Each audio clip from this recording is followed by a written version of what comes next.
Di era kepemimpinan Presiden Joko Widodo banyak kemungkaran, di antaranya munculnya Undang-Undang Minerba yang menguntungkan oligarki, Undang-Undang KPK yang direvisi membuat koruptor senang. Fakta di lapangan banyak terjadi kemungkaran karena kepemimpinan Pak Jokowi. Ada Undang-Undang Minerba yang menguntungkan oligarki dan merugikan rakyat jelata, kata mantan penasihat Komisi Pemberantasan Korupsi Abdullah Hambahua dalam artikel berjudul Pak Jokowi, Carilah Lailatul Qadar. Kata Abdullah, kemungkaran di era Jokowi terlihat Undang-Undang KPK di amandemen yang mengakibatkan korupsi semakin marak karena lembaga anti rasuah ini sudah diamputasi. Hal tersebut dapat dilihat dari fakta KPK tidak bisa menangkap Harun Masiku, kasus BLPI, EKTP, dan proyek Mekarta tidak tuntas penanganannya. Bahkan anak Pak Jokowi yang dilaporkan ke KPK pun tidak jelas perkembangannya, papar Abdullah. Kemungkaran era Jokowi, kata Abdullah, adanya Undang-Undang Cipta Kerja memperangus yang hak-hak berbagai kalangan di Indonesia. Apalagi Jokowi sangat ambisi dan memaksa dipindahkannya ibu kota ke Kalimantan Timur yang akan menghabiskan sekitar 500 triliun dalam kondisi keuangan negara yang sangat tidak sehat. Pemindahan ibu kota akan mengeluarkan rakyat karena utang yang menggunung, di mana BPK sendiri sudah mengingatkan Jokowi. Hal ini tertuang dalam hasil review atas kesinambungan Fiscal 2020 yang dirilis BPK dalam IHPS semester 1 hingga 2021, di mana utang pemerintah telah melewati batas ketentuan IMF. Bahkan untuk tahun ini saja, pemerintah harus membayar bunga utang sebesar 401 triliun rupiah, ungkap Abdullah. Jika Jokowi membantah semua kebijakan dan peraturan perundang-undangan yang selama ini merugikan rakyat, maka 8 kenikmatan akan diperoleh. Ulama karismatik Makkah Sayyid Muhammad bin Alwi Al-Maliki menyebut 8 tanda orang mungkin yang memperoleh Lailatul Qadar, yakni hatinya lembut, mudah menangis, menyesali dosa-dosa lalu, merasa malu kepada Allah Subhanahu wa Ta'ala, rindu kepada baginda Rasulullah Sallallahu Alaihi Wasallam, senantiasa merasa tenang dan lapang dada, bertambah rajin beribadah dan beramal soleh, serta rindu berjumpa dengan Allah Subhanahu wa Ta'ala. Jika 8 nikmat itu diperoleh selepas Idul Fitri, Pak Jokowi dapat meniru apa yang dilakukan Soekarno dan Soeharto, yakni menyerahkan kekuasaannya ke orang lain secara damai jika hal tersebut dilakukan.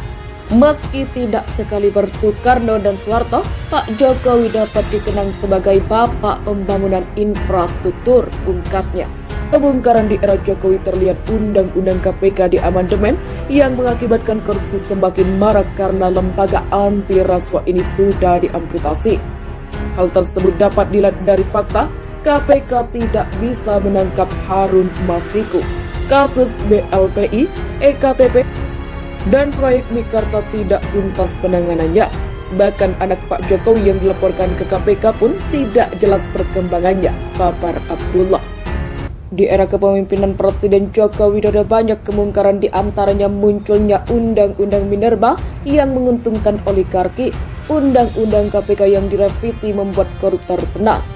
Fakta di lapangan banyak terjadi kemungkaran karena kepemimpinan Pak Jokowi.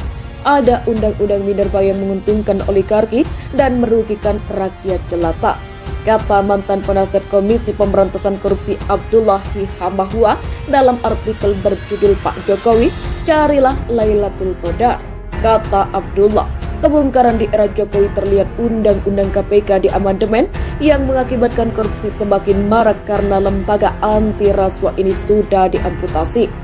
Hal tersebut dapat dilihat dari fakta KPK tidak bisa menangkap Harun Masiku, kasus BLPI, EKTP, dan proyek Mekarta tidak tuntas penanganannya. Bahkan anak Pak Jokowi yang dilaporkan ke KPK pun tidak jelas perkembangannya, papar Abdullah. Kemungkaran era Jokowi, kata Abdullah, adanya Undang-Undang Cipta Kerja memperangus yang hak-hak berbagai kalangan di Indonesia. Apalagi Jokowi sangat ambisi dan memaksa dipindahkannya ibu kota ke Kalimantan Timur yang akan menghabiskan sekitar 500 triliun dalam kondisi keuangan negara yang sangat tidak sehat. Pemindahan ibu kota akan membebankan rakyat karena utang yang menggunung, di mana BPK sendiri sudah mengingatkan Jokowi.